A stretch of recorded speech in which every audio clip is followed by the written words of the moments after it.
The idea that education makes you a better person is inherently tied to the idea of liberal arts. You may have heard the term liberal arts before. In today's society, we kind of use liberal arts as a synonym for general education. You might say that a major university, the College of Liberal Arts, for a while at USC, they've changed the name and done a couple mergers of different colleges in the past since I was a student there. But when I was a student at USC, the College of Liberal Arts was where you went to study English or philosophy or history or some such subjects, whereas the College of Science and Mathematics was where you went to study science or mathematics or computers, and then business and engineering and so on were colleges unto themselves.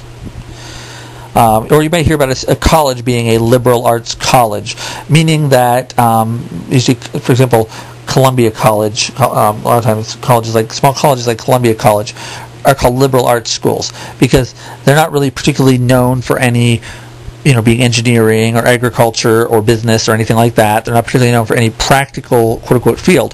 They're known more for being good general education schools and for emphasizing sort of traditional subjects. Well, that's not entirely what it still has the purpose there, but it's not entirely the meaning of what liberal arts used to mean. In both cases, liberal arts gets to the idea of an education making you a better person. When a person gets a humanities degree or an arts degree, these degrees are meant to sort of pursue the person's intellectual interests, or even technically a lab science degree. People who want to be engineers go become engineers. People who major in chemistry do so because they're interested in chemistry, and that makes them feel more themselves. So it still gets back to the idea of the education makes you a better person, makes you more truly yourself. So a liberal arts education is aimed at making you a better person. In turn, again, in theory, it gives you the critical thinking skills to be a better citizen, and in turn, it gives you critical thinking skills that theoretically make you a better citizen.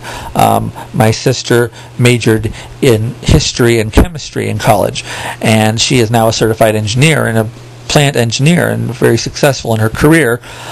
She did not have an engineering degree, although she was trained later on. In fact, she had to kind of work her way up from sort of a blue-collar entry-level job.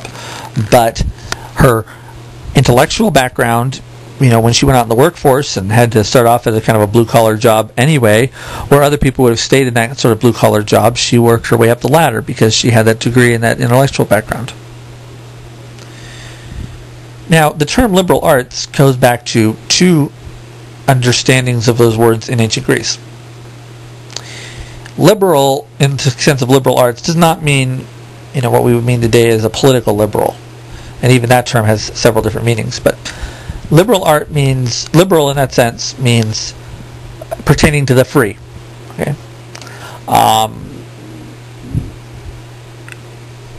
You were basically, very few people were considered truly free in ancient classical culture, right? Most people were slaves, or if not slaves, for example, in ancient Rome, there was the patrician and plebeian system, where the system of patronage, where someone would become a patron of somebody else. If you've seen the movie The Godfather or similar movies about the mafia, the modern day mafia often claim that they're just continuing the ancient Roman system of patronage. You help out, the Godfather helps you out, but then you are indebted to him for life. Right? Well, that's what happened in ancient Rome. Somebody who was wealthy might give a loan to somebody who was poor, but instead of wanting money back, they establish a patron relationship. And they may even continue to give money to that person, but the person who receives the money from the rich person is expected then to, do service acts for the rich person. And when it comes time to vote, when that person is eligible to vote in the different governmental structures, that person was expected to vote the way the patron wanted them to vote. You kind of gave up some of your rights when you had a patron. So liberal, in the sense of liberal arts, means the arts means the arts of the freemen, means the arts of the people who were rich and socially influential enough that they weren't beholden to anybody else, and they were free to pursue not just pursue a career, but pursue the intellectual pursuits that made them feel more truly human. In that ties back to the second word, arts. All right. The idea of what constitutes an art has become kind of vague these days, but in ancient Greek society, an art was something that required a little bit of know-how, something that required a great deal of knowledge and craft and ability and talent. And an art was also something that was done for its own sake. All right. Now, the interesting thing about this term in the ancient world is, today we pretty much limit it to what we call the fine arts, the visual arts, or the, music or painting or drawing or sculpture or architecture even, or drama and so forth, writing even.